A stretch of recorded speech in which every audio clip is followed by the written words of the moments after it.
Muy buenos días, tengan todos ustedes, amigos de Caminemos Juntos. Los recibimos aquí, con todo gusto, en nuestra mesa de trabajo, en la que estamos Manuel, Félix, quien les habla José, y en los controles Roberto Molina. Este es el programa Caminemos Juntos, el espacio de CAF, un camino de desenvolvimiento espiritual.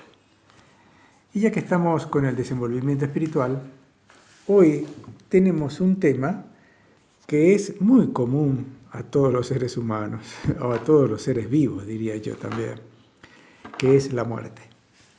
Un tema que siempre ha sido un misterio, un interrogante en la filosofía, en las religiones, en las distintas disciplinas de la reflexión del ser humano. Es un tema que nos da mucho que pensar y mucho para trabajar en nosotros mismos. Es esta condición de la vida que nos pone como una pantalla para la reflexión sobre nuestra vida y sobre nuestra muerte. Ahí va el tema, la muerte. Muy bien. Como dijo José, es el último misterio o el último misterio del sacrificio, ¿no es cierto?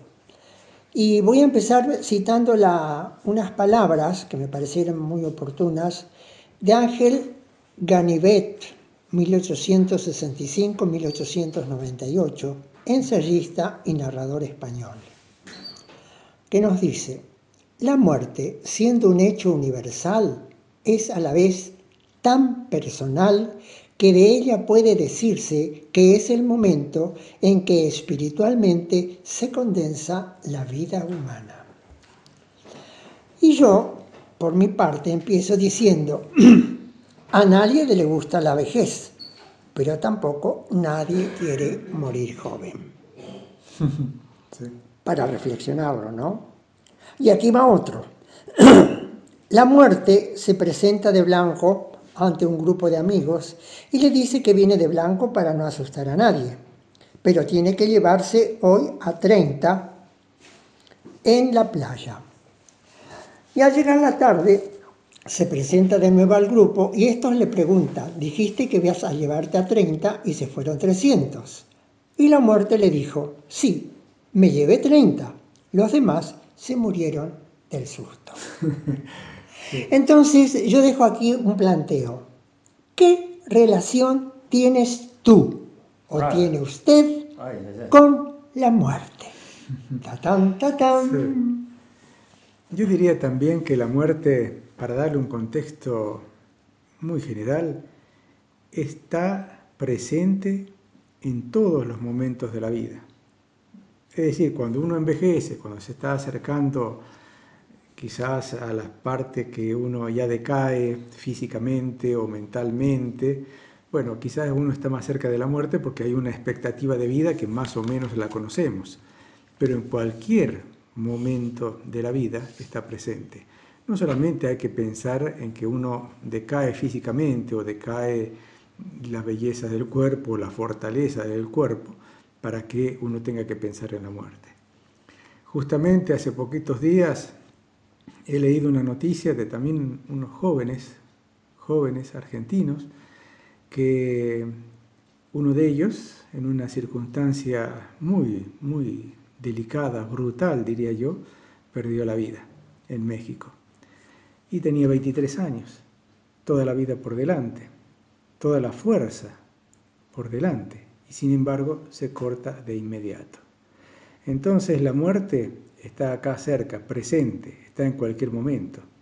Yo recuerdo también una frase que decía Don Juan, ese personaje que conoció Carlos Castaneda y que relata a través de todos sus libros. Dice: la muerte está a un brazo de distancia. Y creo que uno tenía que estirar el brazo, no sé si el izquierdo o el derecho, y que ahí estaba presente siempre la muerte. Así lo decía. Sí, por un lado realmente es un misterio, nadie sabe, salvo rarísimas excepciones, cuándo va a ocurrir, cuándo le va a ocurrir a uno. y de qué modo. Y parte del entrenamiento es precisamente pensar todos los días un poco en nuestra muerte, en la propia muerte. A todos nos ha tocado, nos tocará que fallecen seres queridos. En algunos casos la situación es hasta dramática, personas que desaparecen en una tormenta de nieve, en un accidente, de alguna manera que nunca más se sabe de ellos. Es decir, no solo que se supone que han fallecido, sino que no están más. Entonces, hay un cuento de derviche en que precisamente un derviche está navegando en un barco con muchos otros pasajeros, y cuando están en medio del mar estalla una tempestad terrible. El barco se zarandea para todos lados. No era un transatlántico de aquella época, era un barco común de madera, y la gente se desespera, va, viene, pregunta, corre, se cae, grita, y él está sentado en un rincón y permanece todo el tiempo sentado. Cuando pasa la tormenta, uno de los pasajeros, que queda impactado por la conducta del derviche, le dice, medio enojado, asombrado, asustado inclusive, que qué le pasaba a él, que no se había movido, si no se había dado cuenta que entre ellos y la muerte no había más que una tabla, es decir, el barco. Y el derviche le contesta sonriendo, habitualmente hay mucho menos que una tabla. Es decir, la persona que está acostumbrada a pensar, a darse cuenta, le va dando a su vida un carácter distinto. Cuando usted está con alguien y sabe, digamos, supone, mejor dicho, que esa va a ser la última vez, ¿qué le dice? ¿Cómo se va a comportar uno? ¿A qué le va a dar importancia? Entonces, si uno pudiera vivir con esa secretaria, diría yo, esa consejera de la muerte a nuestro lado, creo que nuestra vida sería mucho más maravillosa. Tal vez lo es, pero sería mucho más. Sí. Ok. También podríamos acotar que por más que nosotros nos esforcemos, no podemos evitar el paso del tiempo. El tiempo es el tiempo. No podemos impedir que la salud y la juventud se nos vaya escapando. Como en la pandemia, por ejemplo. Todos ante la muerte somos iguales ante ella, sin discriminación de ningún tipo. A veces sufrimos por no haber cumplido las ilusiones de nuestra juventud, los sueños que teníamos, las obras que realizamos, el poder que teníamos en algún momento. Todo eso va cayendo poco a poco. Y los achaques, los benditos achaques de la vejez, ya no nos permiten disfrutar de lo que hemos aprendido de la vida. Sin embargo, quiero mencionar una filosofía muy interesante que he visto el otro día en YouTube. Cuando alguien le llamaba a un grupo de ancianos los viejos, y una señora se levanta y dice, nosotros no somos viejos. Nosotros tenemos una gran juventud acumulada, pero la tenemos en el corazón. Y nosotros vivimos con esa juventud adentro y no con la edad cronológica que nos está marcando los años. Es un lindo pensamiento, una linda actitud, poder vivir así, siempre joven, aunque el cuerpo llegue a viejo. Ese es realmente algo muy valorable. Bueno, para poner otra reflexión más dentro de todo este pantallazo de cosas que estamos poniendo, hay muchas personas que se preguntan o nos preguntamos qué hay después de la muerte. Y bueno, la respuesta que las religiones y filosofías han dado son distintas. Algunas religiones dicen que hay un juicio, una vida eterna, que después vaya a saber cómo uno la pasa. encuentra los parientes o no los encuentra.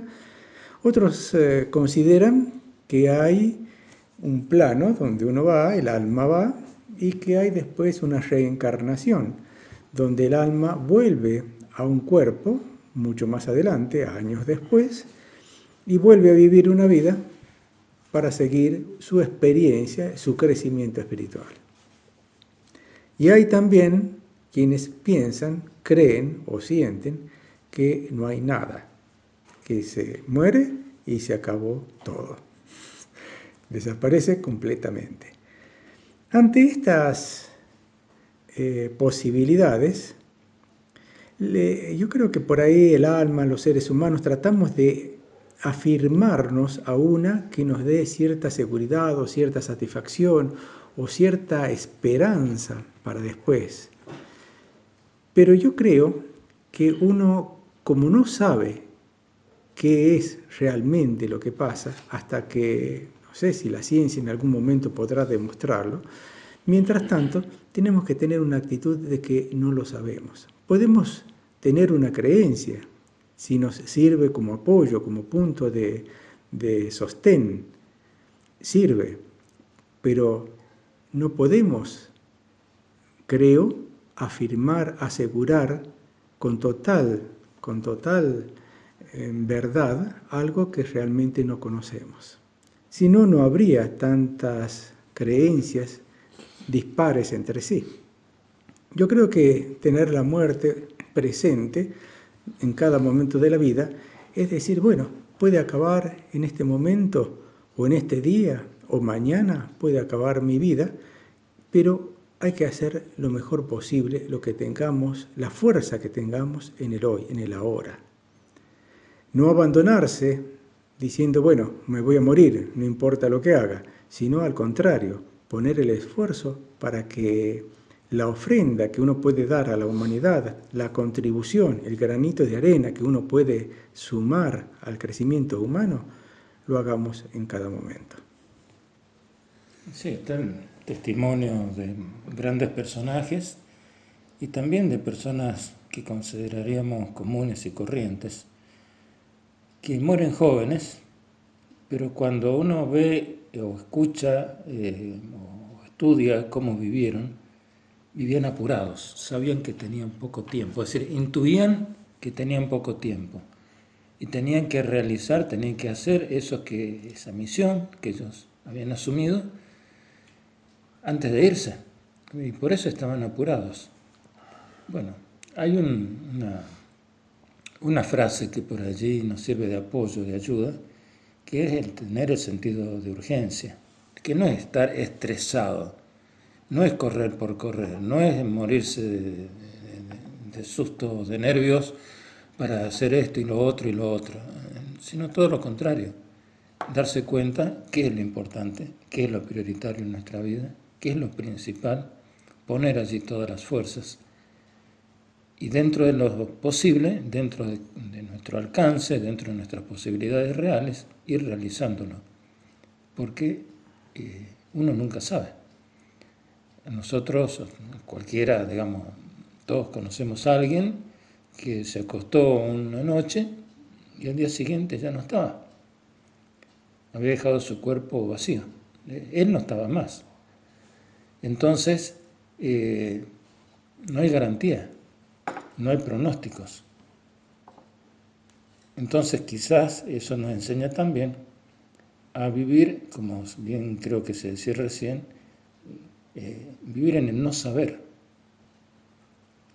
No saber no es no trabajar, no hacer planes, no. No saber es no estar tan seguro. Es que las cosas podrían muy bien ser distintas a lo que a mí me parece.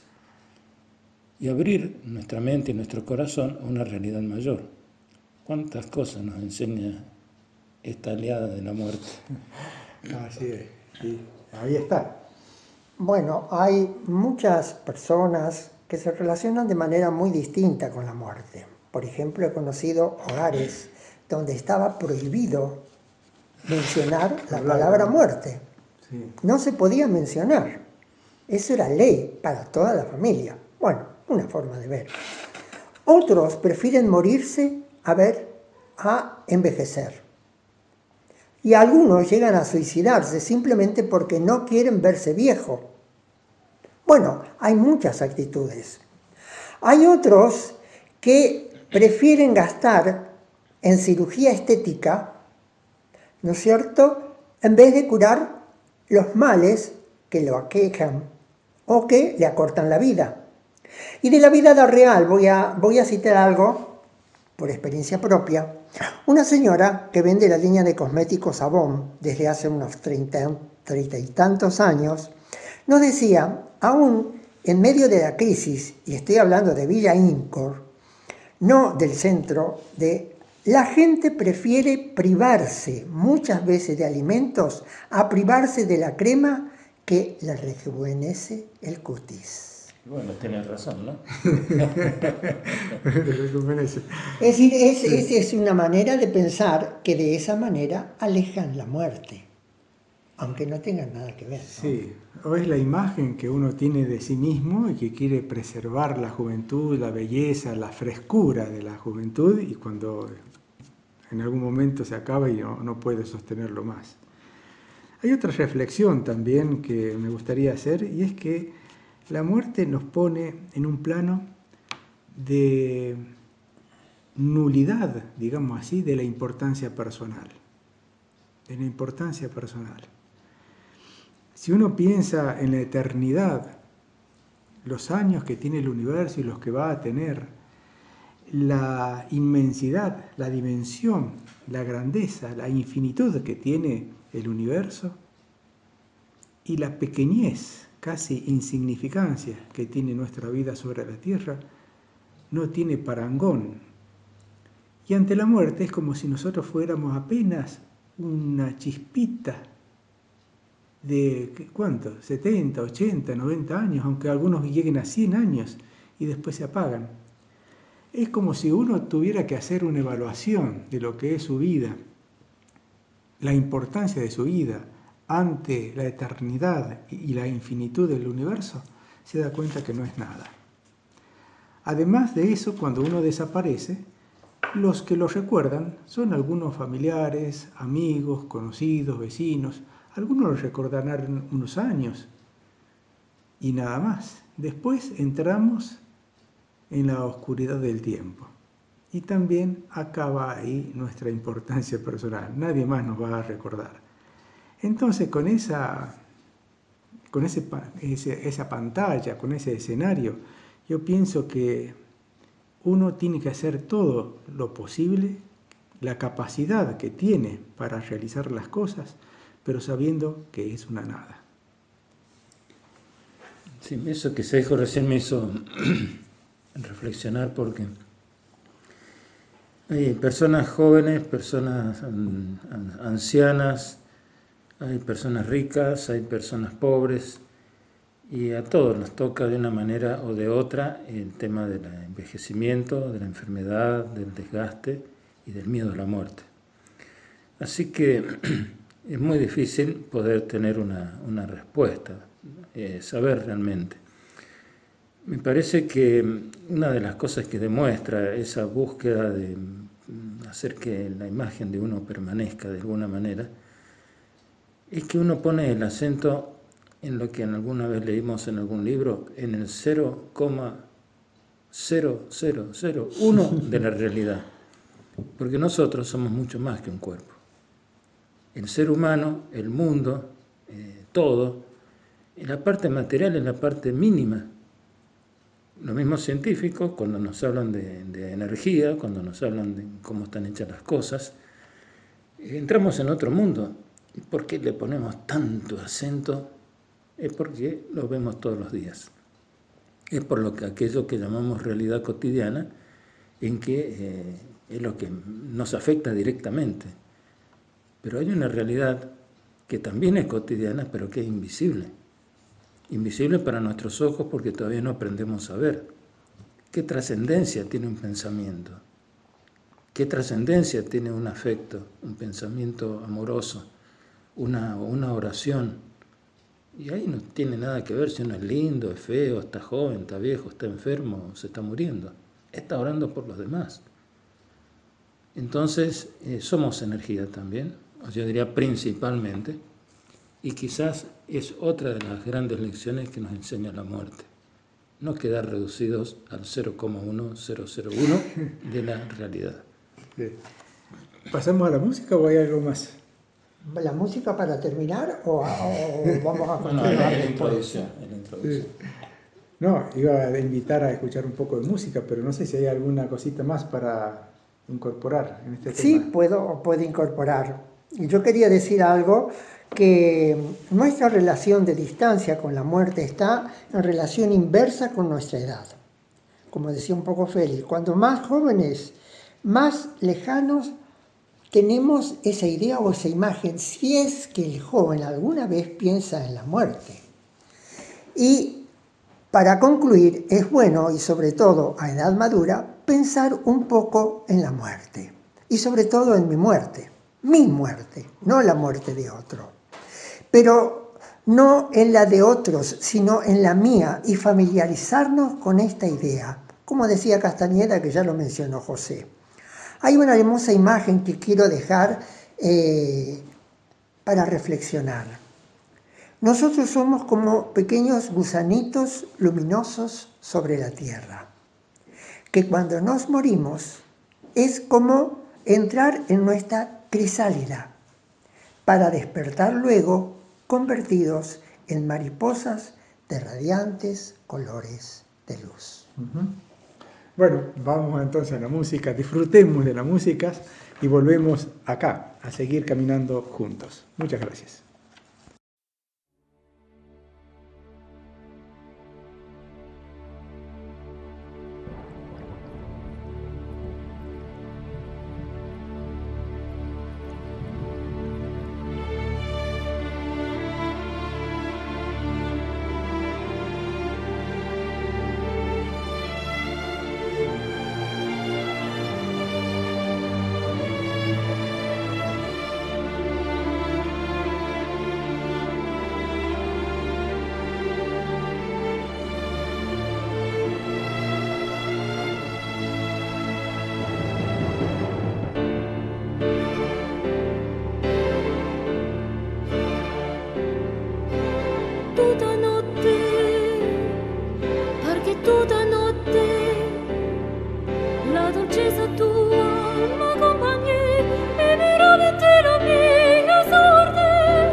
Escuchamos la canción Miserere, compuesta e interpretada por Christelle Madeleine Joliton, más conocida como Emma Chaplin.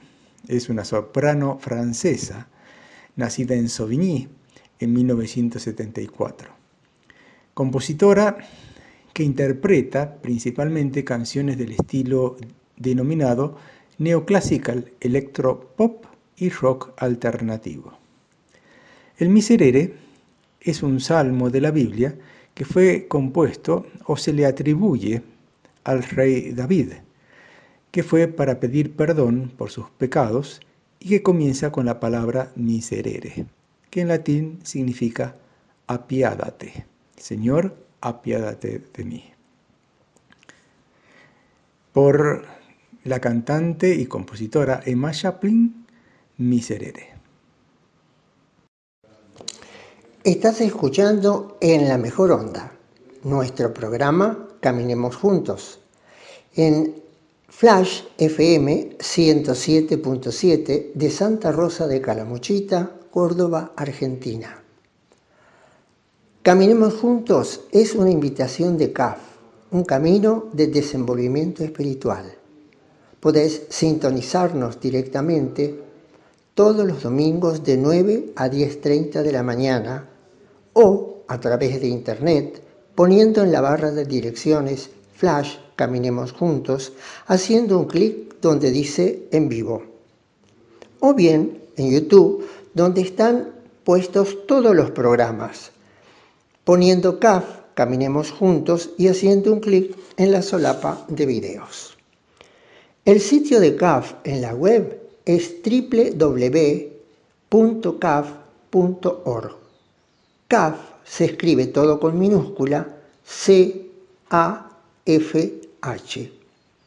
Para sugerencias y comentarios que puedas hacernos sobre el programa, los temas o temas nuevos que quieras sugerir, nuestro correo electrónico es infocaf@gmail.com o bien por WhatsApp a los teléfonos 3546 538109 o 538112. Muchísimas gracias. Continuamos en el programa Caminemos Juntos. Este es el espacio de CAF, un camino de desenvolvimiento espiritual. Hoy, en esta parte de las entrevistas, hemos venido a Santa Rosa de Calamuchita. Es una escuela especial, Santa Rosa de Calamuchita, donde nos ha recibido la directora, la señora Daniela Nicolino, profesora especial, formada especialmente como docente para este tipo de instituciones. Así que, bueno, buenos días, Daniela, ¿cómo está usted? Gracias por recibirnos. ¿Qué tal? Buenos días. Al contrario, un gusto para mí recibirlos acá en nuestra escuela. Bueno, ¿qué tipo de escuela es? Cuando uno dice escuela especial, ¿a qué se dedica? ¿A qué se refiere esto de escuela especial?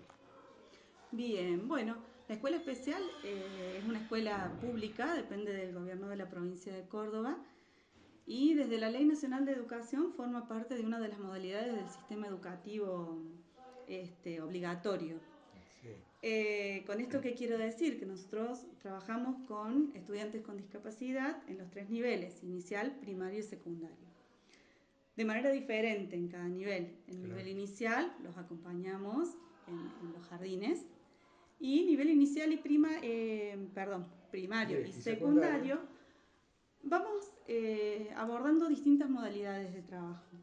Algunos estudiantes vienen toda su escolaridad a la escuela especial. Acá nosotros tenemos todas las materias igual que en una escuela de nivel. Ajá. Algunos otros estudiantes los acompañamos haciendo todas sus materias en las escuelas de nivel, con docentes de apoyo a la inclusión, que nosotros les llamamos, que dependen de nuestra escuela. Y si me permiten, también les comento que está fuera de la trayectoria obligatoria o de la obligatoriedad escolar.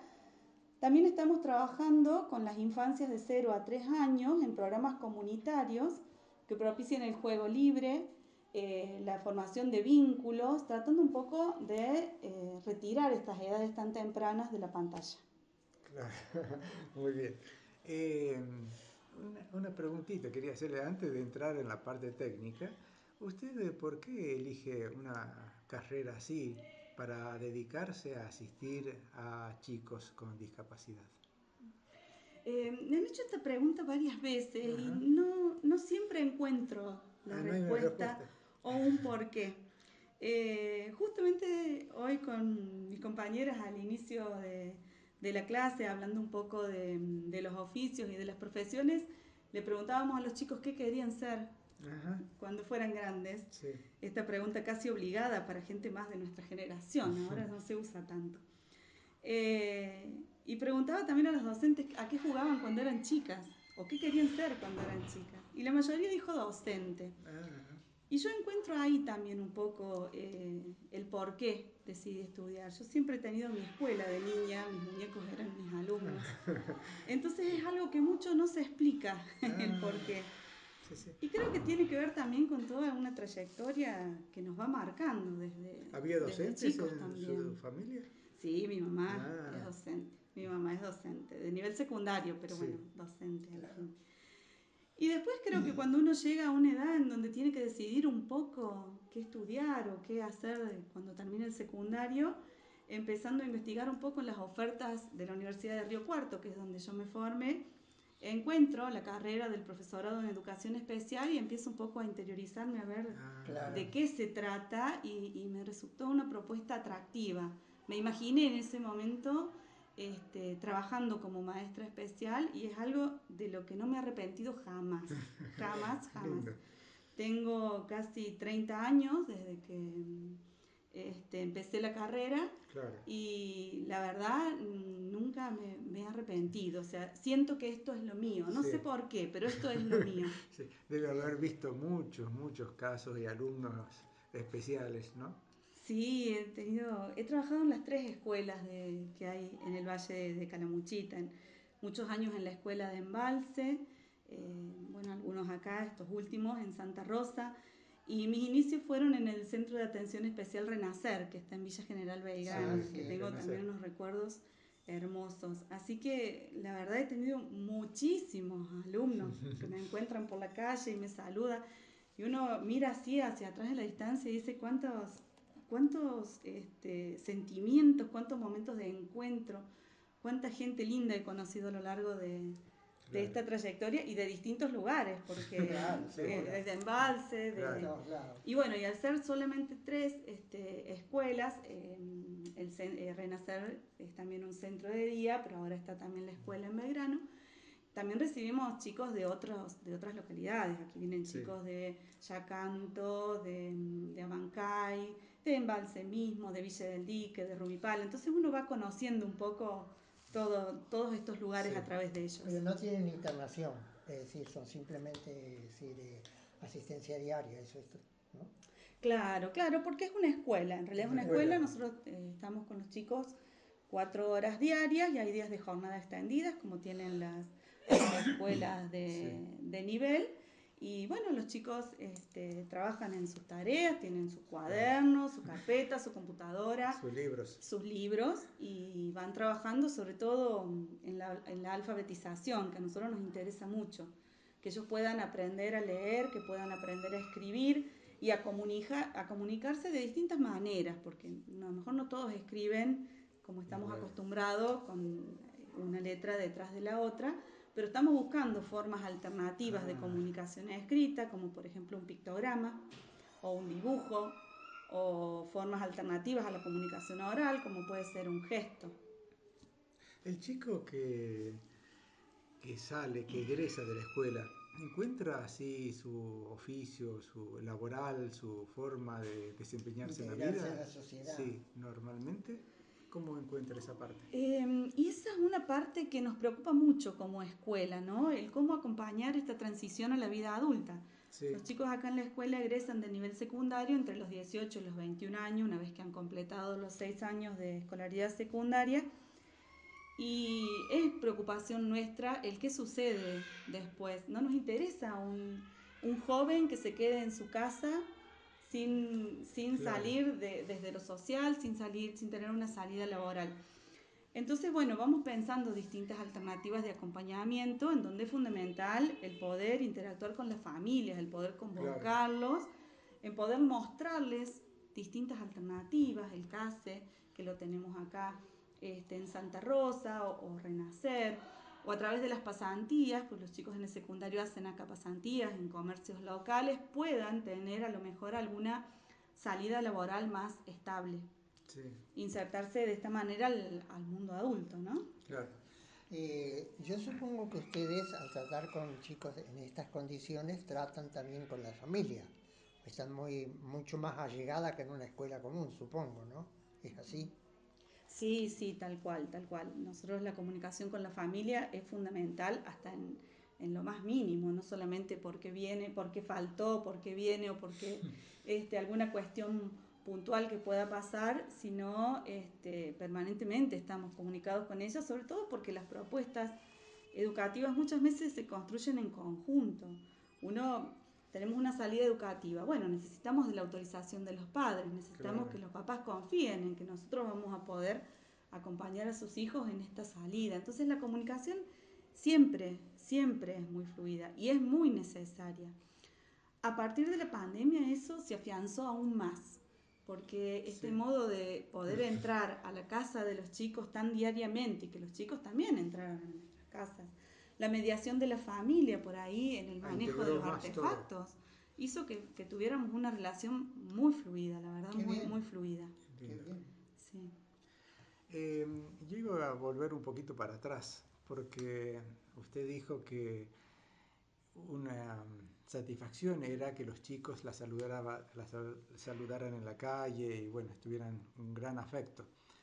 Yo estaba pensando que cuando un artista hace una pintura, un músico hace una música, queda como una obra hecha allí, pero cuando un docente forma a un chico, es como que es la vida misma la que sigue, la que sigue transformándose.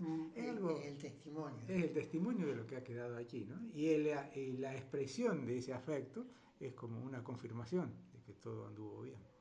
Sí, sí, realmente a mí me emociona mucho encontrarme con mis ex estudiantes y que ellos recuerden la misma cosa. A veces me dicen, ¿se acuerda, señor, cómo le hacíamos renegar? Le digo, sí, sí me acuerdo, cómo me hacían renegar. O encontrarlos por la calle y decir, yo en la escuela aprendí a leer y mire, yo ahora sé leer y puedo hacer esto, puedo hacer este trámite, puedo indicarle a mi mamá qué fila hacer en el banco porque es la fila A o la fila B. Y eso realmente llena de satisfacción, ¿no? Así es. El reconocer no solamente lo que han aprendido escolarmente, sino también cómo han aprendido a desempeñarse autónomamente, cómo pueden resolver algún problema concreto, ¿no? Y eso realmente es muy satisfactorio, sí, muy satisfactorio. Ahora, dentro de la currícula que ellos estudian, por ejemplo, ¿cómo incide la parte de dibujo, la de pintura, danza o música, canto, instrumentos? Es decir, ¿cómo incide en ellos? ¿Cómo está programado? Bien, está programado tal cual lo establece el diseño curricular de la provincia de Córdoba. Ellos tienen, al igual que las escuelas de nivel, determinadas horas de música, de plástica. Son las horas que tenemos aquí, esas dos materias artísticas. Tienen su diseño curricular, pero excedemos esto, no es solamente una materia más, es un espacio en donde se va articulando con los otros espacios curriculares. Creo que el arte, no solamente para los chicos con discapacidad, sino para todos los estudiantes de todas las escuelas, debiera ser algo realmente sumamente importante. Yo odio, por ejemplo, cuando dicen las materias de ramos especiales. Ramos especiales. Eso por ahí era antes, ¿no? O sea, es una materia más dentro del currículum y que tiene realmente mucha importancia dentro del mismo, ¿no? Como en todas las escuelas al menos debería ser espacios en donde realmente uno pueda expresarse y con otros lenguajes, que es lo que venimos también trabajando con los chicos aquí en la escuela. ¿Y en el caso de educación física? Tenemos también nuestras horas de educación física. La mayoría de estas horas se dan a contraturno para cumplir con la cantidad de horas que establece el ministerio que los chicos deben estar en la escuela aprendiendo. Así que todos los niveles primario y secundario tienen también sus horas de educación física que se incorporan también en un trabajo colaborativo con las otras áreas. Entonces, de repente educación física se encuentra trabajando articuladamente con ciencias o con lengua, con inglés, porque también el nivel secundario tiene inglés en algunas órdenes, o consignas y demás. Entonces vamos haciendo una entramada en donde todo se va articulando. O intentamos al menos hacer eso. Sí. Hay una pregunta que me quedó a mí también de antes, y es que cuando una familia trae a su chico, ya sea el primario, secundario o el inicial, ¿hay una especie de evaluación? ¿Hay una especie de conocimiento del chico, del estado, de lo que tiene, o el tipo de discapacidad que sufre o que tiene? Sí, hay todo un procedimiento estandarizado ya para que nosotros podamos acompañar o intervenir con estos estudiantes. Sí. Por lo general, nosotros lo que siempre recomendamos a las familias que vienen a consultarnos es que se inscriban en la escuela de su barrio o de su localidad, que inicien su trayectoria escolar, sea en el primario o sea secundario, en una escuela de nivel o en una escuela común. Claro. Y vamos viendo sobre la marcha, vamos haciendo nuestras intervenciones en conjunto con la otra escuela. Entonces vamos viendo a ver cómo se relaciona, van conociendo cómo se contenido. desempeña en la otra escuela. En la otra escuela. Y a partir de ahí, bueno, vamos tomando una decisión, en conjunto también con la familia, en donde vemos cuál es la escuela más adecuada para cada uno de los chicos. No tenemos, no usamos siempre la misma respuesta para todos los chicos. Vamos analizando uno por uno en función del niño, de las aspiraciones de su familia, de cómo va incluyéndose en la escuela común también. Ahora, eso me parece muy interesante porque ustedes no entran a través de un test y dicen, bueno, este chico es así, asado, entonces tenemos que formarlo así. Conocimiento. Es decir, es la prueba y error. Claro, exactamente. La modalidad especial ha cambiado mucho a lo largo de los años. Una modalidad que no tiene muchos años en el sistema educativo. De hecho, antes era un régimen especial, separado de lo que era el sistema educativo. Y en todo este transitar de la modalidad hubo muchísimos cambios. En un inicio estábamos mucho más anclados a un modelo médico. Entonces ahí aparecían los test, los diagnósticos, una mirada más rehabilitadora, más médica. Y esto no le estoy hablando de mucho tiempo. Yo siempre digo, he transitado por todos los modelos, he sido parte del modelo médico. Y vamos haciendo todo un movimiento hacia lo que nosotros llamamos ahora el modelo social de la discapacidad, en donde ya el modelo médico queda de lado. ¿Influye? Sí, por supuesto. Se hace aún. Pero lamentablemente. Pero tratamos de que no. Tratamos de tener nuestra mirada desde el modelo social, en donde ya ahí la mirada no está puesta solo en el déficit, sino que está puesta en la interacción entre esta persona con estas características y el medio. Y el medio. Y el medio. Claro. Entonces yo siempre pongo este ejemplo, ya me lo han escuchado muchas veces, de por ejemplo una persona en silla de ruedas. ¿Tiene una discapacidad o no tiene una discapacidad? Y sí, hay una dificultad motora que le impide caminar o que le impide usar sus piernas para caminar. Pero si estuviera viviendo en una ciudad en donde pudiera acceder a absolutamente todo lugar físico a través de rampas o nivelando el terreno, ya la discapacidad existe, porque es una construcción social la discapacidad. Si la persona con discapacidad puede acceder físicamente y también desde la participación social a todos los espacios, sin ninguna barrera, entonces ahí vamos haciendo el juego de cómo concebimos a la discapacidad como modelo social. Nosotros lo que siempre hacemos es ir identificando barreras, a ver qué le impide a esta persona concreta, sea niño, joven o adulto, participar. Bueno, ¿qué se lo impide? ¿Una escalera que le impide entrar al lugar? Bueno, habrá alguna solución desde el arquitectónico. Hay barreras didácticas en las escuelas, por ejemplo, trabajamos mucho con barreras didácticas. todavía no, este estudiante está en tercer grado, pero todavía no accedió a la lectoescritura convencional. Bueno, le damos una mano poniéndole pictogramas en lugar de texto largo escrito. Bueno, algunas imágenes que pueda ayudarlo a él a participar de la lectura en igualdad de condiciones que sus compañeros. Y las más difíciles, se los puedo asegurar, son las barreras actitudinales. Porque ¿sí? son los prejuicios y los sentires de cada uno y son la mayoría de las veces totalmente subjetivos. ¿El sentir del docente o el sentir del alumno? No, por lo general del docente o de los adultos en general. Tenemos ahí una barrera con la cual tenemos que trabajar bastante. Y nosotros fundamentalmente trabajamos con docentes, pero en realidad hablo de por ahí la comunidad en general, tenemos una barrera actitudinal a veces, que a veces es por desconocimiento, a veces no solo es, claro, o también por un exceso de afectividad. A veces uno acompaña a una persona con discapacidad pensando que lo está ayudando. Quiere hacerle realidad, todo por él. Todo por él, y en realidad uno tiene que ayudarlo a ser autónomo. Claro.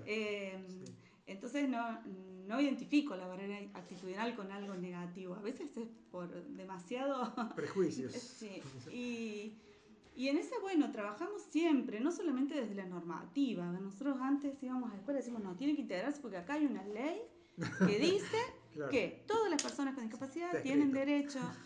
Y sí, está escrito, pero también uno tiene que incluir a los estudiantes en sus instituciones porque uno está realmente convencido y ha cambiado su cabeza pensando en quien tiene al frente es también una persona que tiene un derecho a la educación el cual debe garantizar. Y lo recibe en la institución sabiendo que le va a brindar aprendizajes y aprendizajes de calidad. Y afortunadamente, así como dije que era una de las barreras más difíciles de enfrentar, afortunadamente en las instituciones en las cuales nosotros trabajamos, las encontramos realmente muy débiles, muy débiles. Las instituciones escolares tienen una apertura al trabajo con la escuela especial y con los estudiantes con discapacidad realmente asombrosa. Siempre se los digo a todas las directoras, ¿no? Cuando tenemos oportunidad. Falta mucho por hacer, obvio. Siempre se puede hacer un poco más. Pero las escuelas de acá, de la localidad y de la zona, nosotros tenemos una zona bastante amplia de referencia. Desde Villa del Dique, Villa Rumipal, hasta Yacanto. Todas las escuelas, todos los niveles y todas las modalidades. Sí. Son muchas las escuelas. Y por suerte hemos formado un lindo equipo de trabajo, un muy buen equipo de trabajo con los directores, con los docentes. Y vamos llevando adelante este proceso de inclusión, pensando en que la escuela también es la puerta a un cambio social en la sociedad también. Sí. Ahora, Daniela, desde la visión suya, usted habló de lo actitudinal, de la separación o la distancia a veces que hay con un chico con discapacidad. ¿Usted percibe que haya también una actitud como dolida, como difícil también de parte de los chicos, de los alumnos? ¿Cómo se ve desde su óptica? Creo que todo depende cómo vamos planteando las actividades y cómo vamos fomentando en nuestros estudiantes el respeto por sí mismo y la confianza en sus posibilidades. Creo que hay muchos chicos que a lo mejor les avergüenza a veces no saber leer o no saber escribir. Sin embargo, creo que depende también del lugar que le damos el docente a ese no saber leer, no saber escribir. Y a cómo vamos aumentando su autoestima y dándole herramientas o buscando juntos herramientas para poder solucionar esas cuestiones. En general, nuestros estudiantes aceptan nuestras propuestas siempre. Obviamente, algunos hay que trabajarlos más que otros.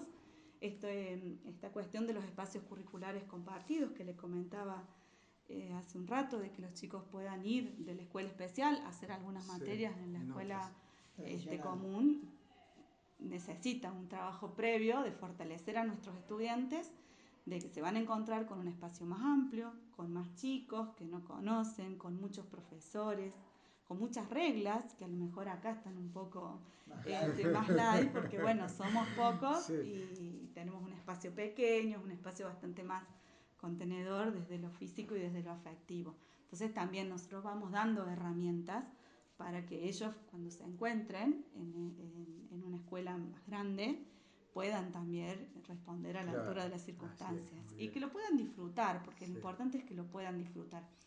Y las experiencias que hemos tenido realmente nos dicen que los chicos disfrutan mucho de esta visita, aunque sea una vez a la semana, y de estar en situación de aprendizaje en una escuela común, una Qué escuela de bien. nivel. Lo disfrutan Sí. realmente.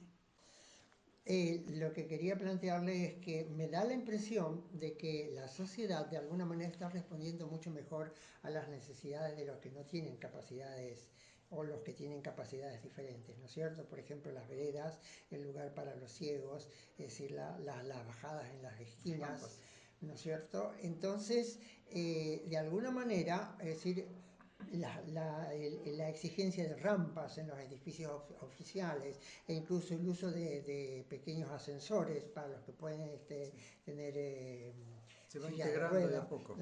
Es decir, la sociedad está respondiendo.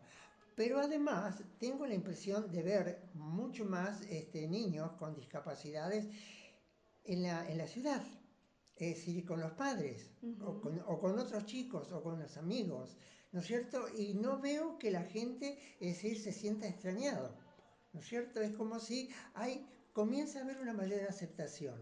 Y también me parece que los padres están más predispuestos a exhibirse con sus hijos, que antes, me consta, los ocultaban. ¿Usted qué piensa de Sí, eso? sí, creo que, bueno, si vamos a la historia, por lo general las personas con discapacidad Sí. no salían de sus casas, nunca. Hoy en día, afortunadamente, eso ha cambiado y creo que tiene que ver también con un cambio en la sociedad, en la aceptación de las diferencias, no solamente en la discapacidad o en la no discapacidad, sino en la aceptación de las diferencias, de que todos tenemos tenemos nuestras diferencias. Sí. Creo que eso ha sido fundamental. Sí es verdad que hay muchos cambios que se notan en la sociedad, no solamente en las rampas, en lo arquitectónico, también si ustedes se prestan atención en las señales, siempre están acompañados de un dibujo, que antes estaban solamente escritas, ahora hay un dibujo que es muy claro respecto al mensaje que quiere transmitir. Y creo que tiene que ver también con una cuestión social de poder convivir todos con nuestras diferencias y de tolerancia y de empatía también con el otro. Pero sí es verdad lo que usted dice, creo que es parte de esta evolución. Del proceso. Sí, es parte de Yo este quería proceso de la inclusión. preguntarle, Daniela, si recuerda algún caso que haya conocido, que haya tenido alguna respuesta, que haya tenido algún valor especial para usted. No sé si puede contarnos algo. Sí, siempre recuerdo en esta transición entre el modelo médico y el modelo social, estando en una escuela, un informe de un neurólogo respecto a uno de mis alumnos, que decía que ya dejara de insistir con el cuaderno, que ya está, que el cuaderno ya estaba, que no siguiera intentando que aprendiera a leer y escribir. ¿Un niño pequeño? Y de primaria, sí, de primaria de los últimos grados, debe haber sido sexto grado, de los últimos grados era. Y me acuerdo que la mamá viene con informe, porque bueno, todavía la palabra del médico tiene peso en la familia. Y dice, mirá lo que, la mamá era maestra, mirá lo que dice el médico, que dice que no insistas con el cuaderno. Bueno, le digo, yo respeto al médico, pero acá la maestra soy yo y tengo que seguir insistiendo. Bueno, con el tiempo, toda la escuela trabajaba en la alfabetización y yo siempre cuento que viene la mamá muy contenta por una travesura que había hecho este estudiante, que había entrado a internet y había comprado, a él le gustaban muchos aviones, había comprado un avión para armar de estos de aeromodelismo. Sí. Había entrado a Mercado Libre y lo había comprado con la tarjeta del padre. Y la mamá lo cuenta no como una travesura mala, sino como él pudo, con sus herramientas, escribir lo que necesitaba, elegir lo que necesitaba y comprarlo. Y de repente se encuentra con el cartero en la puerta de su casa entregando un paquete que este estudiante había comprado. Y yo digo, bueno, yo digo, bien, entonces no estuve tan errada de seguir con el cuaderno. Y otras de las cuestiones que me acuerdo mucho, si me permiten, no me hago muy largo, muy extenso. Una vez enseñando sobre la creación de la bandera y la vida de Manuel Belgrano, bueno, un poco toda esta cuestión, llegamos a la última etapa de su vida, en donde él muere pobre, y cuento como una anécdota la historia del reloj que él tiene que darle a su médico para pagar el tratamiento. Y en un momento me pregunto, ¿no? Porque acuérdense que estábamos en la transición entre el modelo médico y el modelo social. A ver, ¿por qué le estoy enseñando a este estudiante la vida de Belgrano? ¿Podría enseñarle otras cosas? Y realmente me lo cuestiono, digo, ¿es significativo para él saber de la vida de Belgrano, de esta historia del reloj, de su enfermedad y de su muerte? Y a los pocos días, en una reunión con la mamá, me cuenta que justo en esa época lo habían robado, no sé dónde estaba exhibido, no recuerdo en este momento, y habían robado el reloj de Belgrano. Ahí salió en el noticiero, robaron el reloj de Belgrano, y dice que él, adelante de todos sus hermanos, relató toda la historia, que qué había pasado. Y yo digo, sí, tiene importancia, porque ese mínimo conocimiento hizo que él pudiera integrarse a su familia, a esa conversación, que de otra manera hubiera estado ajeno. Claro. Qué bien, ¿no? Entonces, esas dos cuestiones me marcaron realmente mucho. Que se puede hacer mucho. Sí. A veces hay muchas cosas quizás que uno hace o que la maestra hace que uno no ve inmediatamente el resultado, sino que en la vida quizás ahí en una circunstancia se muestra que puede resolver alguna situación por lo que había aprendido. Bueno, pero hay una cosa interesante. Es decir, muchas cosas que uno hace o usted hace por intuición, después la vida le demuestra de que realmente tiene valor. Porque uno dice, ¿realmente sirve o no sirve? Después tienen los resultados. Me parece fantástico. Bueno, yo quisiera terminar presentándola otra vez, la directora Daniela Nicolino, acá de la Escuela Especial Santa Rosa de Calamuchita. Nos ha ayudado a entender un poquito más a todos los estudiantes en condiciones especiales y bueno, poder transmitir también para toda la audiencia que podemos hacer nosotros también un poquito más por todos nuestros seres humanos. Gracias, Daniela. Yo les agradezco muchísimo la visita de ustedes y bueno, ahora vamos a hacer un recorrido, así que bueno, prepárense y también bueno, es lindo recibirlos y poder comentar las cosas que hacemos acá en la escuela. Muchísimas gracias. Dos cosas quisiera, me gustaría que usted diga el lugar y ubicación de la escuela, el número de teléfono, para que cualquier padre que tenga necesidad o que no se haya contactado todavía tenga saber cómo puede conectarse con ustedes. Bien, bueno, vamos a tener que conectarnos solo presencialmente porque no tenemos teléfono en la institución, pero los esperamos con los brazos abiertos en Entre Ríos 73, en Santa Rosa de Calamuchita. Estamos acá en pleno centro. Muchas gracias. A ustedes, a ustedes.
Soledad es la canción de Buenos Aires compuesta por Astor Pantaleón Piazzolla. No es un tango, es una canción. Este compositor, Astor Piazzolla, nació en Mar del Plata en 1921 y falleció en Buenos Aires en 1992. Fue un bandoneonista y compositor argentino considerado uno de los músicos más importantes del siglo XX y uno de los compositores más importantes de tango en todo el mundo.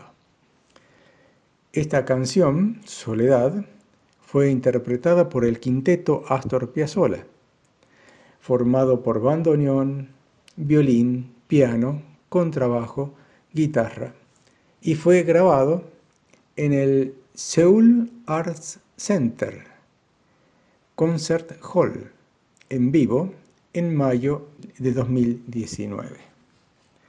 Escuchamos Soledad de Astor Piazzolla. Bueno, continuamos con el tercer bloque de nuestro programa, Caminemos Juntos. Y aquí vamos a complementar de alguna manera el tema del primer bloque, que hemos hablado sobre la muerte. Pero si bien nosotros hablamos un poco en función de la inspiración y de nuestras enseñanzas, aquí vamos a hablar un poco más cerca de lo científico respecto a esto. ¿Por qué? Porque hay estudios científicos que van revelando o se van acercando, digamos, a lo que podría ser la existencia después de la muerte. Recuerden la imagen que había hablado de mi parte sobre la muerte, que yo había dado, por ejemplo, que somos como pequeños gusanos brillantes y luminosos sobre la Tierra y que cuando morimos, es decir, nos transformamos en crisálida, despertamos en otra dimensión, o para decirlo más científicamente, en otro estado vibratorio, transformados en radiantes y luminosas mariposas. Y no hablo tan lejos de lo que nos cuenta lo que vamos a comentar. Empieza con la pregunta: ¿qué viene después de la muerte?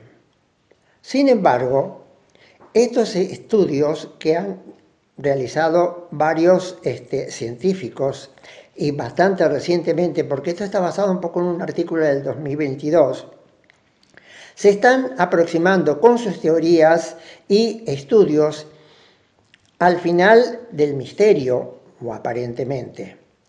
Recordemos que también desde hace años hay testimonios al respecto de muchos libros que documentan, por ejemplo, la vida después de la muerte, vida después de la muerte, retorno del más allá, bueno, y muchos otros.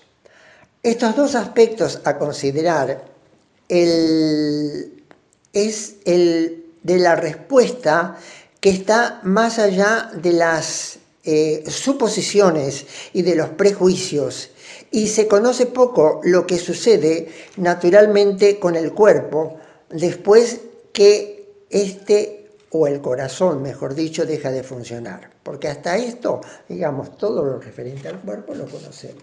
Y aquí viene la incógnita. Sí, a mí me parece que siempre va a estar la incógnita. Bueno, por ahora hay una gran incógnita que es ¿qué pasa después de la muerte?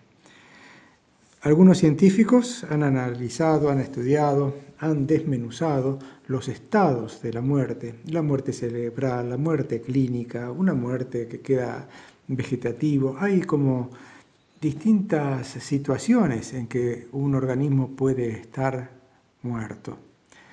O la muerte definitiva, cuando ya no hay latidos del corazón, ni función mental, ni nada. Eso ha sido clasificado por la ciencia y más o menos está eso claro. Hay también experiencias de gente que ha acompañado a moribundos y ha pasado años en los últimos momentos, en los momentos terminales, para ir preparándolos a los seres humanos a la muerte. Y hay algunos estudios, o mejor dicho, recopilaciones, de aquellos que fue como que resucitaron, estuvieron minutos o segundos muertos y después recuperaron la vida por las acciones de la medicina. Y quienes entrevistaron a esas personas empezaron a hacer clasificaciones de lo que veían, de lo que sentían, de cómo eran sus visiones, pero no es una cosa tampoco tan científica, porque hay algunos que aún ponen en duda eso, diciendo que puede que actividad cerebral haya aún después del paro cardíaco. Bueno, no está del todo tan comprobado, tan determinado, tan demostrado que podamos decir la vida después de la muerte es así. Si no, las religiones se acabarían. Quizás cuando eso se pueda demostrar, los dogmas, muchos dogmas que tenemos sobre lo que pasa después, caerían. Creo yo que caerían, porque la demostración científica los dejaría inválidos.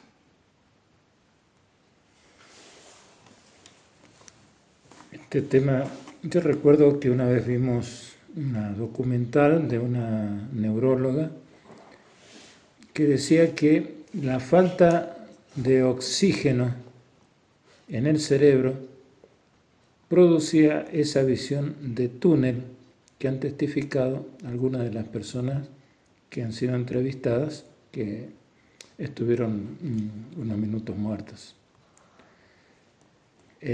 O sea que para ella, todas esas cosas que ven las personas están muy relacionadas con la irrigación cerebral, o mejor dicho, la falta de irrigación cerebral. De todas maneras, hay conocimientos que se pueden catalogar como esotéricos, que los venimos recibiendo de mano en mano desde hace cientos de años y que testifican algunas cosas.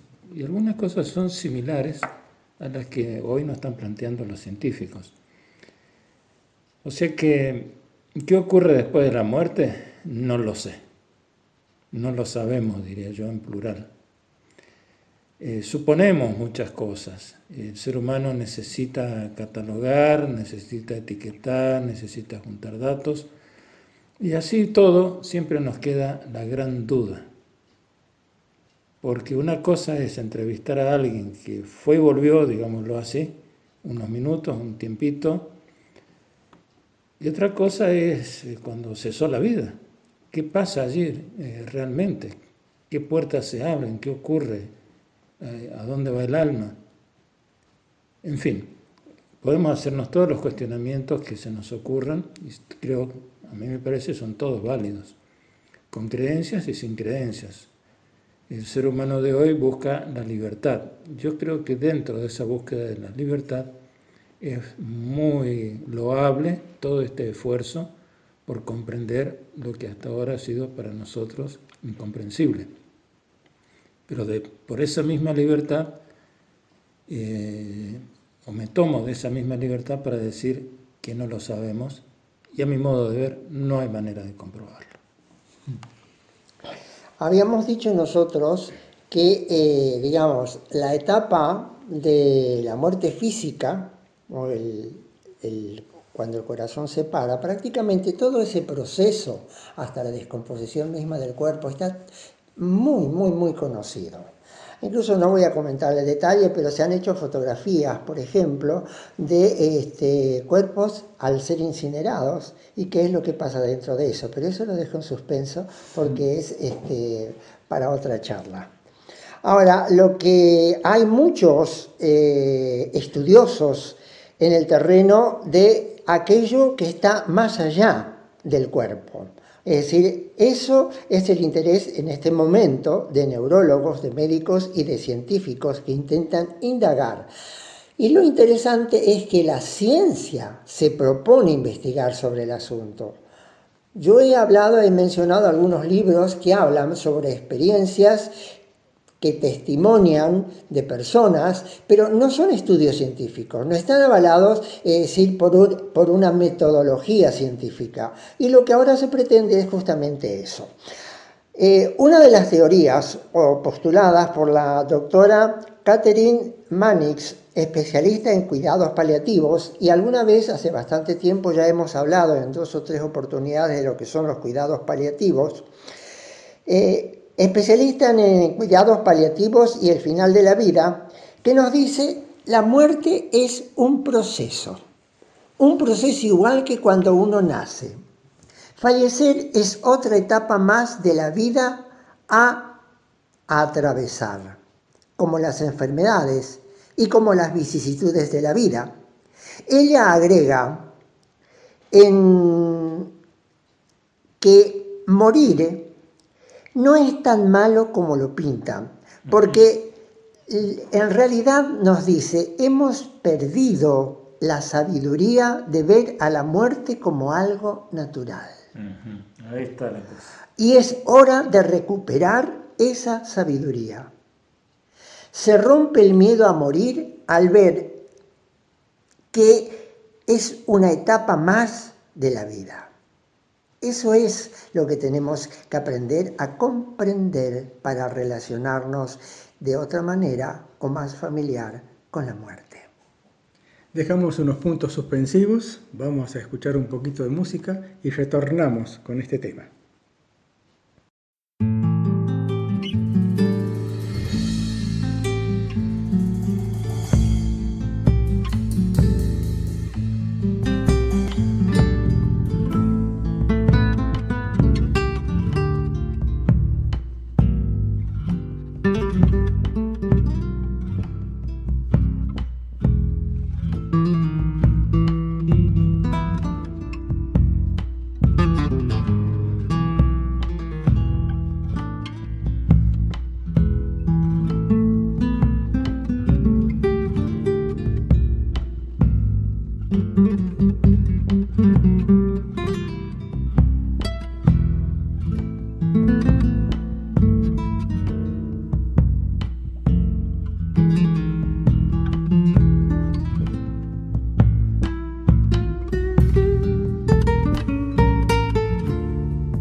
Escuchamos el tema Samba Triste, un tema instrumental compuesto y ejecutado por el guitarrista Luis Salinas, Luis Felipe Salinas. Él nació en la ciudad de Monte Grande, una comarca muy cercana a Buenos Aires, en 1958. Y él cuenta que la influencia de su padre y de su padrastro, ambos músicos, lo animaron a tocar la guitarra desde muy pequeño. Y agrega, el gusto por tocar de todos los géneros musicales viene de ahí. Samba Triste, arreglo instrumental por Luis Salinas. Yo creo que todos los aportes y los testimonios sobre el tema de la muerte son válidos. Así como decía Félix, yo también recuerdo el video al que él hace referencia.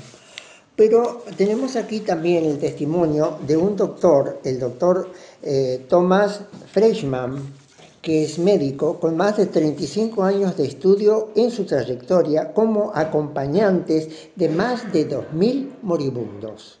Es experiencia científica dada por un profesional. Con sus experiencias, formula la teoría de que la muerte consta de 5 etapas, que según declaraciones que fueron confirmadas por todos los testigos, de los cuales fue él presencial. Y desarrolla su teoría en un programa de TED en 2014 en Hamburgo. Y que lo dejo ahí. Sí, hay muchas, como dijimos, búsquedas, yo diría búsquedas, para dar alguna explicación, pero siempre llega a esa puerta final que uno no sabe qué es. A mí me parece muy sabia la presentación que hace la médica esa que se nombró antes, la doctora Katrin Mannix, donde dice que perdimos la sabiduría de ver a la muerte como algo natural. Y agrega además que hay que romper con el miedo a morir, ya que debe ser vista la muerte como una etapa más de la vida, o como el final de la vida. Pero ese es un tema muy importante, el miedo a morir. Y cuando uno se pone en el fondo ante la muerte, ahí ve un poco cómo se estremece quizás el organismo, la conciencia, la importancia personal que uno tiene, porque quizás tiene miedo a morir. Y ese es un trabajo importante que tenemos que hacer cada uno de los seres humanos, superar el miedo a la muerte. Hay casos en la historia, vistos en películas o relatos en algunos escritos, en algunos libros, donde grandes maestros espirituales en la hora de la muerte no han temido para nada. Le iban a cortar la cabeza a un monje budista y estaba entregado con tal naturalidad que no importaba si acababan sus días o no. Y así sucesivamente muchos místicos muestran que vencer el temor a la muerte es como resucitar en vida, es como entregarse a la muerte, abrazar la muerte, y eso es vida eterna. Quizás ahí haya un buen punto de trabajo, el miedo, el temor, el pánico, tanto de hablar como de enfrentar realmente la muerte. Yo me pregunto o me hago la imagen que quizás puedo estar ante la muerte y puedo pensar muchas cosas. Quizás sea distinto cuando sea la hora real de la muerte y que pueda enfrentarla con el mismo modo, con el mismo espíritu, con la misma actitud. Ese sería un buen trabajo para lograr. Voy a contar una anécdota que está tangencialmente relacionada. Hace muchos años, una maestra amiga comentaba que ella le tenía miedo a los sapos. Y dice, ¿y qué es lo que hice? busqué, dice, una muy buena enciclopedia, donde estaban fotos, dibujos, testimonios, estudios sobre la vida de los sapos, y primero le costó mirar la foto. Cuando se animó a mirar la foto y a familiarizarse con las costumbres de los sapos, se animó a tocar la foto, que para ella ya era repulsivo. Y así venció el miedo a los sapos. Bueno, ¿a dónde voy con esto? Creo que el miedo es desconocimiento. Entonces, cuando uno no sabe, le tiene miedo a lo que no conoce, obviamente. Entonces, si bien creo que en el fondo nunca vamos a saber qué es la muerte, sí sabemos qué significa para un ser vivo.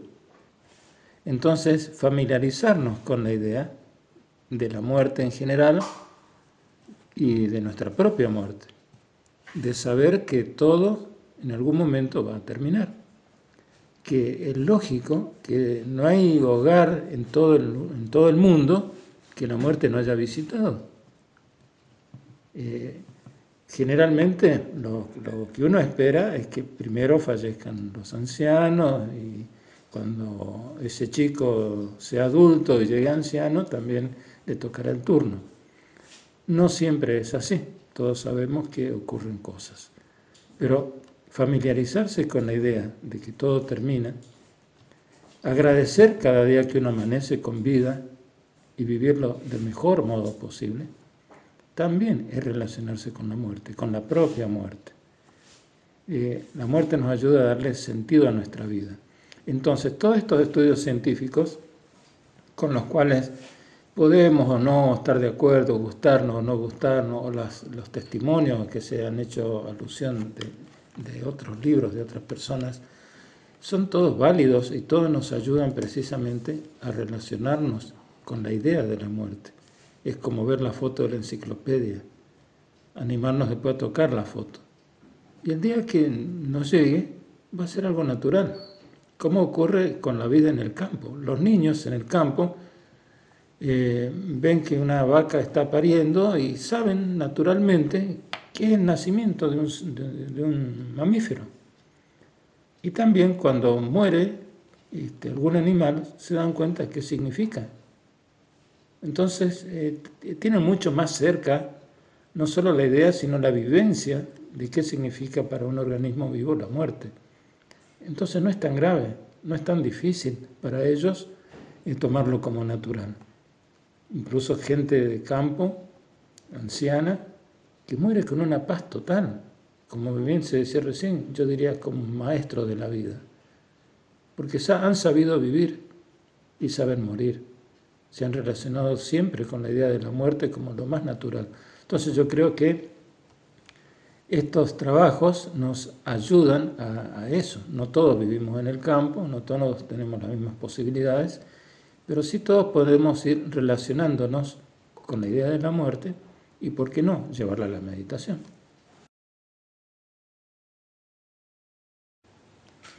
Yo quisiera hacer una pequeña aclaración. Esas etapas que da el doctor Thomas Fleischmann son etapas que describe la gente que ha estado unos segundos o unos minutos muerta. En cambio, las etapas que describe Elisabeth Kubler-Ross son las justo etapas previas al deceso total.